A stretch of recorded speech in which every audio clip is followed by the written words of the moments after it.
Sir, Mithra sir, Mithra sir, Mithra sir, உங்களுக்கு ஒண்ணும் ஆகல இல்ல? எனக்கு ஒண்ணும் ஆகல பாகியலட்சுமி. இப்படி திடீர்னு எப்படி இப்படி நடந்துச்சுன்னு ஒண்ணுமே புரியல. எனக்கு தெரியுங்க, உங்க விதியில இருந்த மிகப்பெரிய கண்டம் இது. ஆமா, நீ எப்படி இங்க வந்த? அதெல்லாம் நம்ம அப்புறமா பேசிக்கலாம்.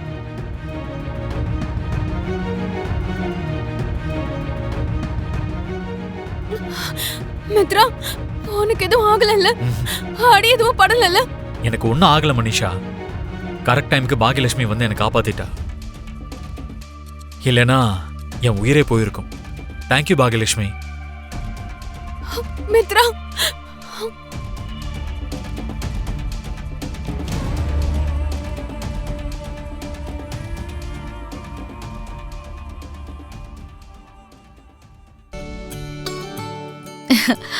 உன்னோட இந்த வெற்றி வாகிக்கு இது உண்மையான அடையாளமா இருக்கும் மித்ரா.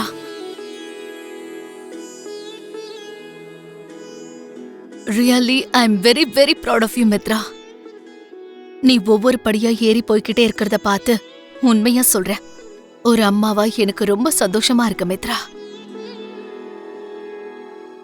நீ ஒவ்வொரு தடவை இந்த மாதிரி அவார்ட்ஸ் வாங்குறப்போ நானே நேர்ல வாங்குற மாதிரி சந்தோஷம் கிடைக்குது. அவார்ட்ஸை நான் வாங்கினாலும் இன்டைரக்டா அது உங்களுக்கும் டேடுக்கும் வந்த மாதிரி தான் மாம். ஏன் சொல்றேன்னா, என்னை இவ்வளோ தூரம் கொண்டு வந்திருக்கீங்க. என்னை நம்பி நம்ம கம்பெனி பொறுப்புகளை என்கிட்ட ஒப்படைச்சிருக்கீங்க. அந்த நம்பிக்கையை பொய்யாக்காம இருக்கணுங்கிறதுக்காக தான் நான் கடுமையாக உழைச்சிக்கிட்டு இருக்கேன். நீங்க மட்டும் இந்த நம்பிக்கையை என் மேல வைக்காம இருந்தீங்கன்னா எனக்கு இந்த அளவுக்கு வெற்றி கிடைச்சிருக்குமா? இவ்வளோ அவார்ட்ஸ் கிடைச்சிருக்குமா?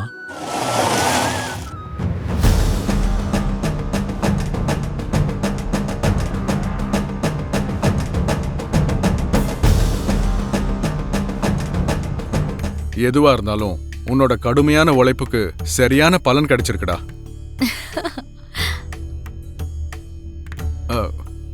ஆமா லக்ஷ்மி, வந்துட்டியா? எப்படி இருக்க? உடம்பெல்லாம் நல்லா இருக்காமா?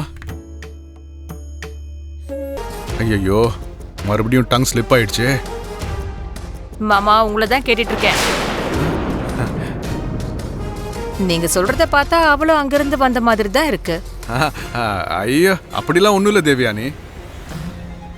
அவங்க வீட்ல இருந்து வந்திருக்கால, இந்த டிராபிக்ல பக்கத்துல இருந்து வந்தாலும் ஏதோ வெளியூர்ல இருந்து வந்த மாதிரி இருக்கும்.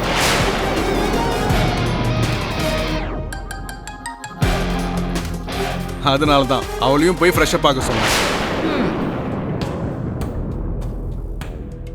எப்பா சாமி, என் வாயை கொஞ்சம் கண்ட்ரோல்ல வச்சுக்கிறது நல்லது. இல்லனா நானே ஏதாவது ஒன்று உளறி லக்ஷ்மி தான் பாக்யலக்ஷ்மின்னு எல்லாருக்கும் தெரியற மாதிரி பண்ணிருவேன் போல இருக்கு.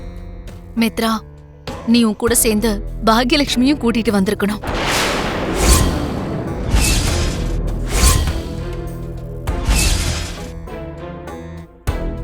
ஆமா மித்ரா, அந்த பொண்ணோட புத்திசாலித்தனம், டைமிங் சென்ஸ் இதெல்லாத்தையும் பார்த்து பெருமையா இருந்தது.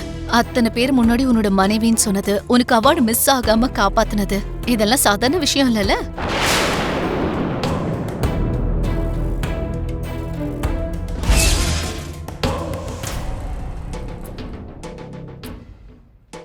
அது மட்டும் இல்லாம உனக்கு ஏற்பட்ட விபத்துல இருந்து பாக்யலட்சுமி தானே உன்னை காப்பாத்தினான்னு சொன்ன.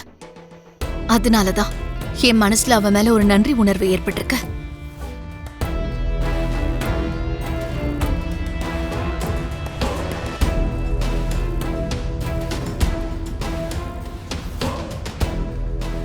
ஐயோ, அத்தை என்ன பாக்கியலட்சுமியை வீட்டுக்கு கூட்டிட்டு வர சொல்றாங்க?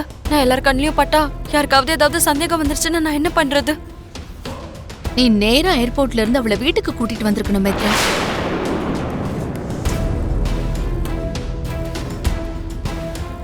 ஐயோ, இந்த வீட்ல முதல்ல லட்சுமி தொல்லை, இப்ப பாகலட்சுமி தொல்லை வர ஆரம்பிச்சிருச்சு. இவங்க ரெண்டு பேரை பத்தி யோசிக்கவே கூடாதுன்னு நினைச்சாலும் ஏதாவது ஒரு விதத்துல டிஸ்டர்ப் பண்ணிட்டே இருக்காங்க. இப்ப மட்டும் என்னம்மா, போன் பண்ணா நேரா இங்க கிளம்பி வர போறாங்க.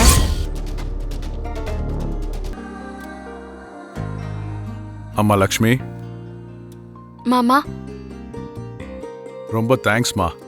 எதுக்கு மாமா? நீ மட்டும் இல்லாம போயிருந்தா மித்ராவோட நிலைமை என்ன இருக்குமோ என்னவோ. நான் அவர் கூட இருக்கணும் மாமா. நான் இருந்தாதான் அந்த கண்டத்துல இருந்து அவர் வெளியில வருவாரு. அதனால தானே அவரோட டர்க்கி போகணுங்கிறதுக்காக நான் அவ்வளோ கஷ்டப்பட்டேன். சரியா சொன்னம்மா. நீ பட்ட கஷ்டம்லாம் வீணா போகலம்மா. உன்னோட அந்த கஷ்டம்தான் மித்ராவை காப்பாத்திருக்கு. மித்ராவை அவ்வளோ பெரிய ஆபத்துலேருந்து தப்பிக்க வச்சிருக்கு.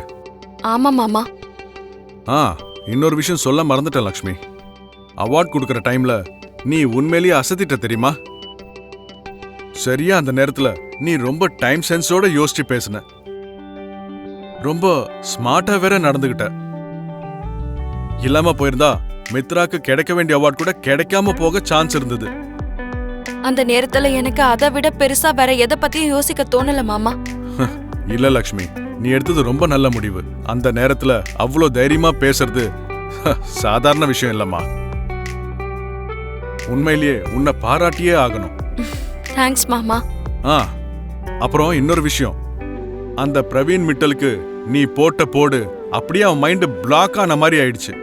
நாங்க அவனுக்கு இந்த ஊர்ல கொடுத்த ட்ரீட்மெண்ட்டை விட நீ டர்க்கியில கொடுத்த ட்ரீட்மெண்ட் அவன் அப்படியே 100 மடங்கு பதற வச்சிருச்சு. வெல்டன் லக்ஷ்மி. தேங்க்ஸ் மாமா. அம்மா, இன்னொரு விஷயம் இருக்கு. பாக்யலட்சுமி மேல இங்க இருக்கிறவங்களுக்கு கொஞ்சம் சந்தேகம் வர ஆரம்பிச்சிருக்கு. நீ இதுக்கப்புறம் இன்னும் கொஞ்சம் ஜாகிரதையா இருந்தா நல்லா இருக்கும்மா. சரிங்க மாமா. சரிம்மா, நீ வேலையை பாரு. எப்படி இருக்க சஞ்சனா? நான் நல்லா இருக்கேன்னு சொல்லணுமா இல்ல கவலையோட இருக்கேன்னு சொல்லணுமான்னு எனக்கு ஒண்ணுமே தெரியல அண்ணி. ஏன் சஞ்சனா இப்படி சொல்ற? என்ன ஆச்சு? எல்லாம் முடிஞ்சு போச்சு. காம்ப்ரமைஸ் பண்ணிக்கிட்டு தான் வாழ்க்கைய வாழணும், காரணங்களை தேடிக்கிட்டு தான் வாழணும்னு என் லைஃப்க்கு ஒரு லாக் போடப்பட்டுடுச்சு. என்ன சொல்ற? கல்யாணம் ஃபிக்ஸ் ஆயிடுச்சு அண்ணி. கல்யாண பத்திரிக்கையில முகூர்த்த நேரம் கூட எழுதிட்டாங்க. என்னது? கல்யாணம் ஃபிக்ஸ் பண்ணிட்டாங்களா? முகூர்த்த தேதி குறிக்கிற வரைக்கும் போயிட்டாங்களா? ஆமா அண்ணி. விருப்பம் இல்லைனாலும் சொல்ற அளவுக்கு தைரியம் எனக்கு இல்ல. சொல்லணும்னு தோணினாலும் அம்மாவோட பிரஷர்னால என் விருப்பத்தை என்னால வெளியே சொல்ல முடியாம போச்சு. நான் இல்லாத நேரத்துல இவ்ளோ நடந்திருக்கா? ஆமா அண்ணி. நீ ஒன்னும் கவலைப்படாத சஞ்சனா. பிடிக்காதவன் கூட நீ வாழ்க்கை முழுக்க வாழ முடியாது. பிடிக்காத இடத்துல சந்தோஷமா இருக்க மாதிரி சாகர வரைக்கும் நடிக்க முடியாது. இந்த பிரச்சனைக்கு ஏதாவது ஒரு தீர்வை நான் யோசிக்கிறேன். நீ கவலைப்படாத.